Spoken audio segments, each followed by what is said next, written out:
3 battleground states holding primaries today, all of which are indicative of what's coming up here in the rest of the electoral months ahead of us. We know, that, for instance, that voters in Indiana, North Carolina, and Ohio are heading to the polls to select nominees for the 2010 midterm elections.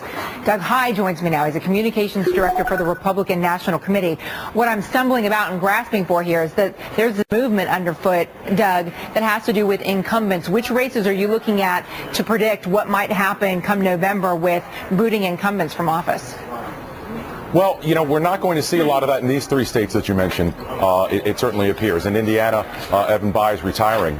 You mentioned North Carolina. That's my home state.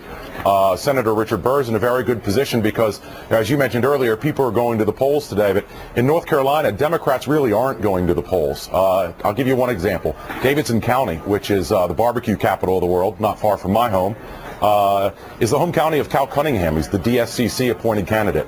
As of Friday, only 53 Democrats voted in early voting. That's an appallingly low number that demonstrates that you don't even have any organization or excitement in your home county. It sends a really bad signal for what your chances might be in November. Hey, let me switch gears a little bit and ask you, even though it's on primary day, this story about the oil slick is massive, and it is influencing the discussions we have about energy policy. We had Governor Rick Perry suggesting that maybe this oil slick was an act of God. So he said, let's not pull back against drilling because this could be God's work. I mean, how does this influence the way politicians should talk about how to meet our energy needs?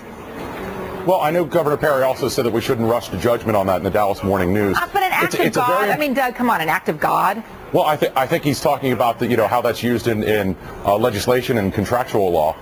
But he said we shouldn't rush to judgment, which is important. I know David Vitter, who's up for re-election in Louisiana, is paying very close attention to that. Fortunately, he's up about 18 points in the latest poll and is well positioned. But for members in those key states where this is where it could wash ashore, it's of critical importance. How it affects our energy and gasoline costs is something that's going to be really important. If this has a bad impact on our economy, it will be very damaging for President Obama because he's not been able to demonstrate any kind of job growth in the past year. Vitter said this morning on Morning Joy that he still supports drilling, but we do know that in some of those coastal states, Virginia, Florida, their leaders are saying they might take a step back and look at offshore drilling again. Doug Heye, good to see you today. Thanks.